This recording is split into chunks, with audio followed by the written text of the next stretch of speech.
at the end of last week when President Zelensky said that we were very close to a disaster, he was pretty on the ball there. I mean, the fact that the Russians have dug in around Zaporizhzhia with tanks and missiles are fighting around there is quite frankly bonkers. As you said, it's the biggest nuclear power station in Europe.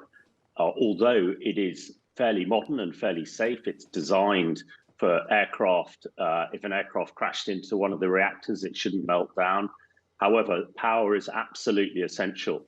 And as we heard last week, there was a fire around the plant, which cut the power going in and out of it. It absolutely needs power coming in to run all the safety systems, particularly the cooling systems, which keep the reactors at the right level, but probably more importantly, keep the spent fuel rods cool. And with the power out, they are being cooled by ancient generators. If you like, Ian, it's sort of similar to being in an aeroplane with two engines. One engine goes, you're at 30,000 feet, and you've just got one thing keeping you safe. So I think we were in a dangerous position. I think it's absolutely essential that the International Atomic Energy Agency inspectors get to Zaporizhzhia. We don't know how it's been run for 6 months. We understand that the Ukrainian workers have been under duress and tortured by the Russians.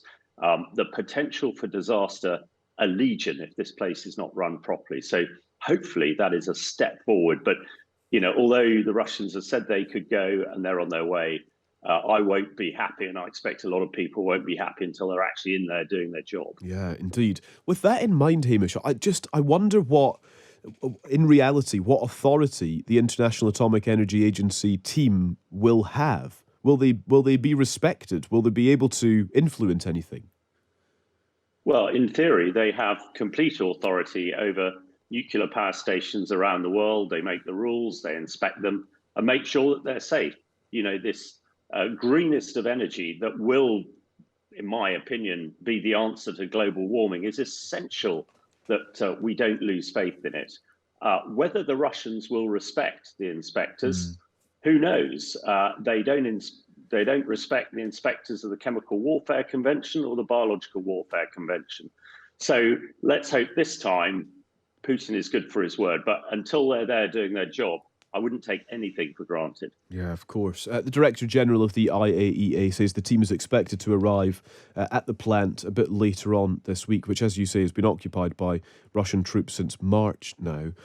In terms of the, I guess, the risk level for those living nearby, we understand that iodine tablets are being handed out, for example, to use in case of a radiation leak. Clearly, if something like that happens, the response has to be urgent. Is there a way to adequately prepare for that, or is this very much on tenterhooks, wait and see exactly what transpires? Well, I think the Ukrainians are doing all they can. And last week and the week before, we saw the Ukrainian emergency services doing practice rescue drills in complete PPE, protection equipment.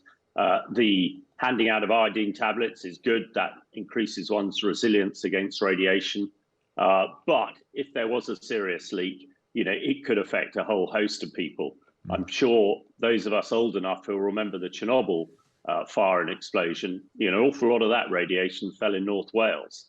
And it was about 10 years before sheep in that area could be sold. So this could be a global, certainly a European issue if there is a major accident or a deliberate attempt to weaponize Zaporizhzhia. So we need to hold our breath until the inspectors are in there, and hopefully they'll reassure us that actually the plant is in better shape.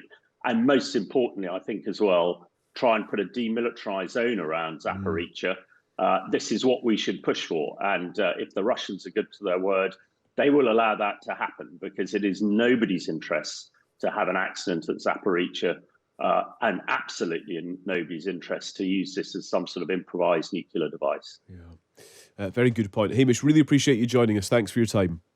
Pleasure. Hamish De Bretton Gordon there, the former commanding officer of the UK's Chemical, Biological, Radiological and Nuclear Regiment.